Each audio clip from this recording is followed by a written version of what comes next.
हर हर महादेव मित्रों। भगवान शिव और माता पार्वती विवाह से जुड़ी हुई दूसरी वीडियो में हम आप लोगों के साथ हैं। पिछली वीडियो लंबी होने के कारण दूसरा भाग यहां से शुरू करेंगे।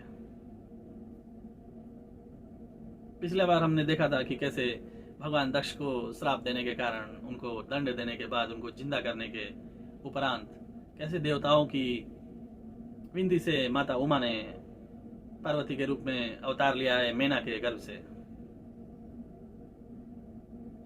उसके बाद वह शिव तपस्या करेंगी और उन्हें प्राप्त करने की कोशिश करेंगी, बाद में प्राप्त करेंगी। कैसे करेंगी यह हम वर्णन करेंगे। कुछ समय बाद जब गंगा अवतरण क्षेत्र में भगवान शिव जाते हैं तपस्या करने के लिए, तो पता चलता है महाराज हिमालय को अपने गणों के साथ पूरी श्रद्धा से, विनती से, अनुनय विनय करते हुए पूजा पाठ करके भगवान शिव को प्रसन्न करते हैं और कहते हैं, हे देवादिदेव, हे भगवान, हे भोलेनाथ, आपको पाने के लिए लोग हजारों सालों तक तपस्या करते हैं और आप मेरे क्षेत्र में सुलभ ही आ गए हैं। मैं धन्य हो चुका, मेरा यह जन्म धन्य चुका है। जो भी आ गया वो आप मुझसे बिना किसी परवाह के कहिए, मैं अपनी पूरी इच्छा शक्ति से उसे पूरी करने की कोशिश करूंगा। भगवान शिव मुस्कुराते हैं और कहते हैं, मैं यहाँ पर एकांत में तपस्या करने के लिए आया हूँ, किसी की सेवा लेने के लिए नहीं। तो आपका इतना ही सहयोग अच्छा रहेगा कि आप किसी को यहाँ पर आने न दें। यह क्षेत्र पूरी तरह से मेरे गणों के द्वारा बाधित है, लेकिन फिर भी आप किसी को आने मत दीजिए। आपका क्षेत्र है, जब तक आप हमें आज्ञा नहीं देंगे तब तक हम यहाँ पर तपस्या नहीं कर सकते, क्योंकि आपका क्षेत्र है। तब हाथ जोड़ के हिमालय कहते हैं, हे भोलेनाथ, यह पूरी सृष्टि आपकी है, इस क्षेत्र की क्या बात कर रहे हैं। आपकी जैसे इच्छा हो वैसे रहिए और जो भी करना हो वो कीजिए, कोई आपको बाधित नहीं करेगा और पूरी व्यवस्था मैं कराऊंगा। भगवान शिव कहते हैं, आप जाइए यहाँ से, मुझे एकांत चाहिए, मेरे गणों को एकांत चाहिए। हिमालय घर को लौट जाते हैं और कहते हैं कि पूरी तरह से व्यवस्था करो, वहां पर सब कुछ वैसा होना चाहिए जैसे भगवान शिव चाहते हैं। उसके बाद हिमालय अगले दिन अपनी पुत्री माता पार्वती के साथ जाते हैं और उनका सत्कार करते हैं।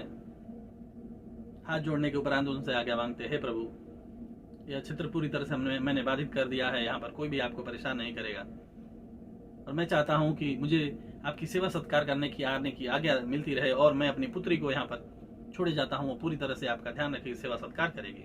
भगवान शिव ध्यान में थे, उन्होंने आंखें खोली और कहते हैं, हे हिमालय, मुझे किसी और आदमी की आवश्यकता नहीं है और आपकी पुत्री को घर छोड़कर आइए, आप जब चाहे आ सकते हैं, लेकिन यहाँ पर किसी को छोड़ने की जरूरत नहीं।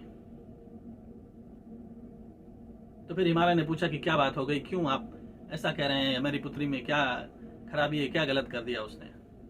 तो कहते हैं, योगी के पास किसी भी स्त्री का नहीं होना चाहिए।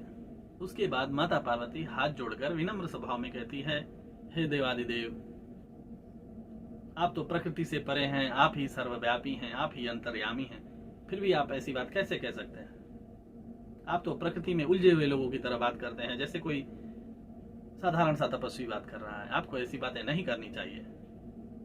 अगर आप सर्वनिर्माता हैं, सर्वव्यापी हैं, अंतर्यामी हैं, तो आप प्रकृति के गुण से डर कैसे रहे, जिससे सबकी सृष्टि, पालन और संहार होता है, वही प्रकृति है, उसके अधीन आप हैं, तो आपको यह सब करने की जरूरत क्या है।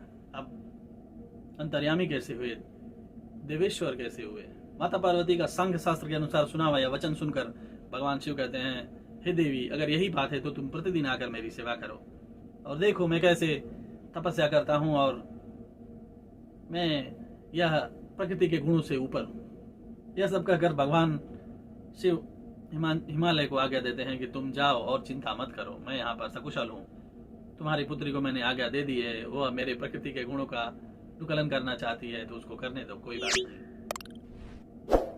तत्पश्चात भगवान अपनी तपस्या में लीन हो जाते हैं और माता पार्वती अपनी सखियों सहित हर रोज जाती हैं, उनकी सेवा करती हैं और वापस आती हैं अपने घर।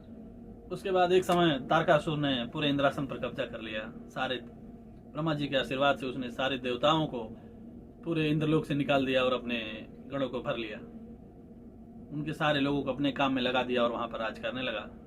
सब देवता भगवान ब्रह्मा के पास जाते हैं और कहते हैं, हे प्रभु, आपने पता नहीं कौन सा वरदान दे दिया, वह किसी से भी पराजित नहीं हो रहा है।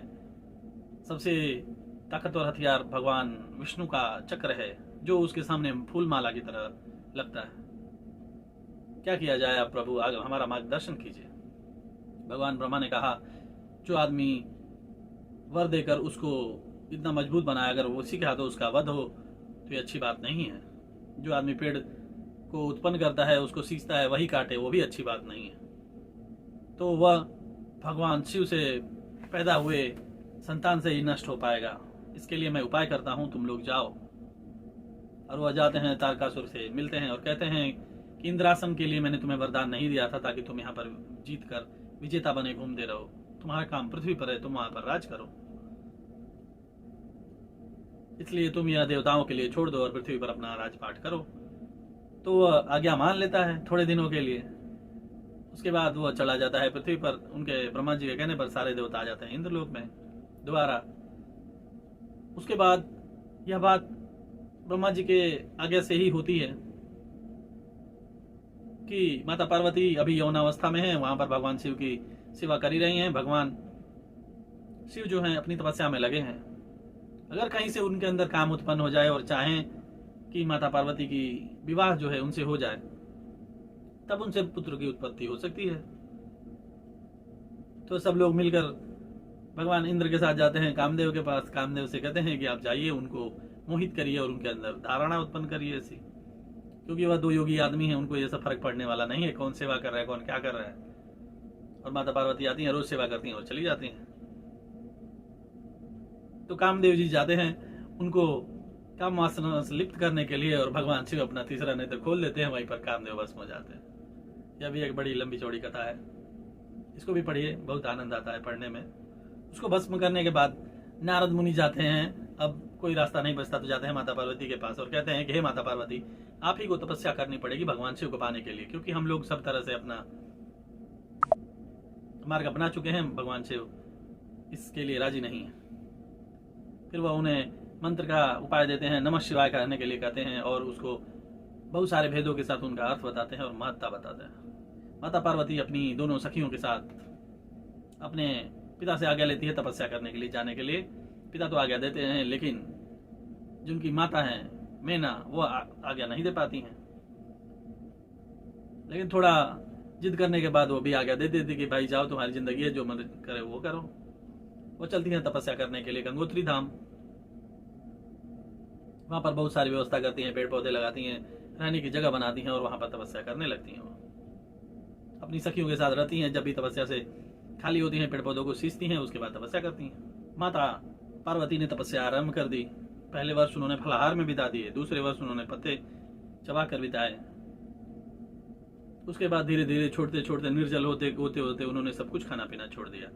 एक पैर पर खड़े होकर 3000 साल तपस्या की पंचाक्षर मंत्र के साथ। उसके बाद उन्होंने सोचा, पूरे शरीर पर वलकल से ढका हुआ शरीर, जटाएं आ गई हैं, उन्होंने फिर सोच रही हैं कि मैंने नियम तो सारे अपनाए हैं और तरीके भी सारे अपनाए हैं भगवान शिव को प्रसन्न करने के लिए। सब लोग जानते हैं और वो भी जानते हैं कि मैं उनके प्रति आसक्त हूं, फिर भी वह दर्शन नहीं दे रहे हैं। इतनी देर काल तपस्या करने के बाद भी वो दर्शन नहीं दे रहे हैं। कोई बात नहीं, मैं तपस्या और घोर करने वाली हूँ। वो तपस्या के प्रति और भी मजबूती के साथ सुदृढ़ हो चुकी हैं। उनकी तपस्या का प्रभाव इतना था कि वहां पर जितने भी एक दूसरे के विरोधी आते थे, सब लोग बैर खत्म कर लेते थे आपस में। शेर और गौ एक ही जगह पर बैठते थे, ऐसी मान्यता है। चूहे बिल्ली भी आपस में मित्र हो गए थे। उसके बाद माता पार्वती ने और भी उग्र तपस्या प्रारंभ की। उन्होंने हजारों साल बिता दिए यह करते हुए, फिर भी प्रभु उनके पास नहीं आया, न दर्शन दिया।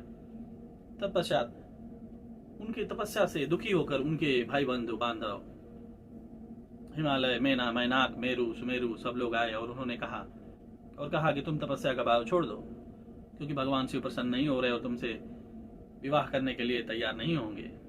ये सब कहते हुए सब लोग दुखी थे, लेकिन माता पार्वती ने साहस बढ़ाया कि जो सबको जीत सकता है मैं उसे जीत सकती हूँ। ऐसी बात नहीं है, भगवान प्रसन्न नहीं होंगे, वो मेरी तपस्या की परीक्षा ले रहे हैं तो लेने दीजिए। मैं भी परीक्षा में कभी भी पीछे नहीं हटूंगी और जितनी परीक्षा उनको करनी होंगी वो करेंगे। आप लोग निश्चिंत होकर घर जाइए, मैं यहाँ पर सुखी हूँ, कोई दिक्कत नहीं है। तपस्या मुझे करनी है, मुझे भगवान शिव से विवाह करना है। इसमें बहुत सारे कारण है, देवताओं को भी इसकी जरूरत है, मुझे भी जरूरत है, तो आप लोग चिंता मत करिए। इतना सब सुनने के बाद भी संतुष्ट हुए वो लोग और उनको छोड़कर वहां पर अपने घर चले आए। और माता पार्वती और भी दृढ़ता से तपस्या में लगी हुई हैं। तो अचानक से एक दिन सृष्टि के जितने भी प्राणी थे सब लोग संकट में पड़ गए।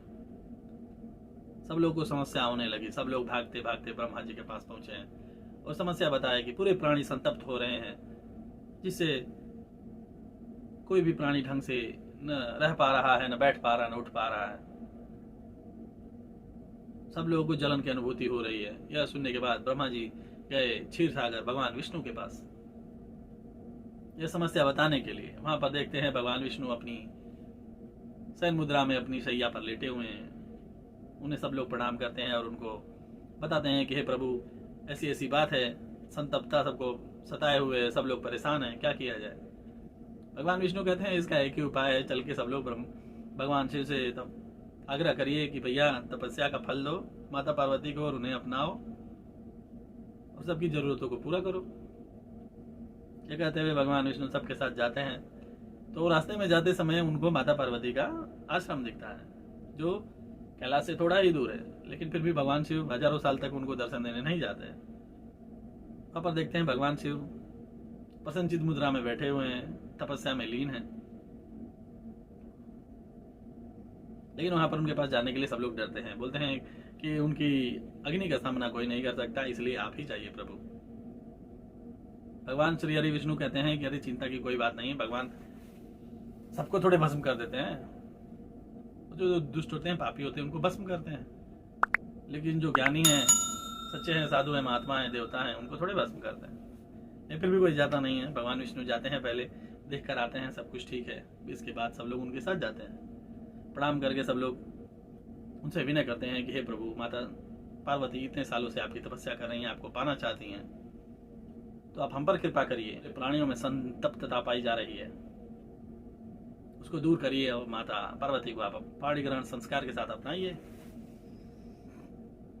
भगवान शंकर मुस्कुराते हैं और कहते हैं तुम लोग इन सब चक्करों में क्यों पड़े हुए हो। जिस काम के प्रभाव में तुम लोग मुझे माता पार्वती के साथ पाणी ग्रहण करवाना चाह रहे हो, उसको तो मैंने पहले ही भस्म कर दिया है, वह क्षीर सागर में है, ब्रह्मा जी ने उसको दबा दिया। यह तो तुम लोगों के लिए अच्छा है, तुमको कुछ भी चिंता करने की जरूरत नहीं है। यदि मैंने उनसे विवाह कर लिया, कामदेव अपने आप उत्पन्न हो जाएंगे और सब पूरी सृष्टि में व्याप्त हो जाएंगे। फिर तुम लोग न तपस्या कर पाओगे, न सिद्ध कर पाओगे, कुछ भी नहीं कर पाओगे। तो भगवान शंकर जब ध्यान लगा लेते हैं, तत्पश्चात सारे देवता रोते हुए विलाप करते हुए प्रार्थना करने लगते हैं और उनसे गुहार लगाने लगते हैं। इधर भगवान विष्णु भी दुखी हैं, भगवान ब्रह्मा भी दुखी हैं कि ये तो सुनने के लिए तैयार नहीं है। तो फिर भगवान शिव का ध्यान टूटता है और कहते हैं कि क्या हुआ, तुम लोग सच सच क्यों नहीं बता रहे। भगवान विष्णु कहते हैं आप तो अंतर्यामी हैं, आप सर्वव्यापी हैं, आपको सब पता है, फिर भी आपकी आज्ञा से मैं अपने मुंह से कहता हूं कि हे प्रभु, पूरे देवताओं को तारकासुर के कष्टों ने बहुत दुखी कर रखा है। ऊपर से नारद जी की आज्ञा से माता पार्वती आपको पाने के लिए तपस्या कर रही हैं, उसका दुख अलग है, सभी को संतप्त किए हुए है। दोनों तरफ से त्राहिमाम मचा हुआ है और सब लोग जानते हैं कि जो आपके संतान की उत्पत्ति होगी वही तारकासुर का वध कर सकेगा। यह ब्रह्मा जी ने उसको आशीर्वाद दे दिया है और यहाँ पर आप मान नहीं रहे हैं, इसलिए पूरी त्राही मची हुई है। तो प्रभु आप हमारी विनती सुनिए और माता पार्वती का पाणी ग्रहण संस्कार स्वीकार करिए। यह कहकर विष्णु जी चुप हो गए। फिर भी पूरे देवता विनय किए जा रहे हैं। तब भगवान शंकर बोलते हैं कि सुनो, मुझे विवाह की कोई भी इच्छा नहीं है और विषयों में जो बंधा हुआ आदमी है पूरी तरह से बंधा रहता है, वो कभी भी छुटकारा नहीं पा सकता। संसार के जितने भी कुसंग हैं उनमें से सबसे बड़ा कुसंग है विषयों में बंधना। एक बार स्त्री पुत्र के मोह में पड़ गए तो पूरी दुनिया भर में छुटकारा आपको नहीं मिल सकता, कभी भी नहीं मिल सकता। इसके मोह से आपको मोह हमेशा घेरे रहेगा। इसलिए तपस्वी और ज्ञानी पुरुष को चाहिए कि विषयों से दूर रहे और पूरी तरह से त्याग दें। ऐसा कहकर भगवान शंकर चुप हो गए, फिर भी लोग मान नहीं रहे। फिर आखिर में भगवान शंकर कहते हैं मुझे तो इच्छा नहीं है, लेकिन फिर भी पुत्रोत्पत्ति के लिए मुझे पार्वती का पाणी ग्रहण संस्कार स्वीकार करना पड़ेगा। आप लोग चिंता मत करिए, अपने अपने भवन को जाइए, मैं पार्वती से शादी करने के लिए तैयार हूं, मैं इस पर विचार करूंगा। क्या कहकर अंतर्ध्यान हो जाते हैं भगवान और सभी लोग अपने अपने महल को चले जाते हैं।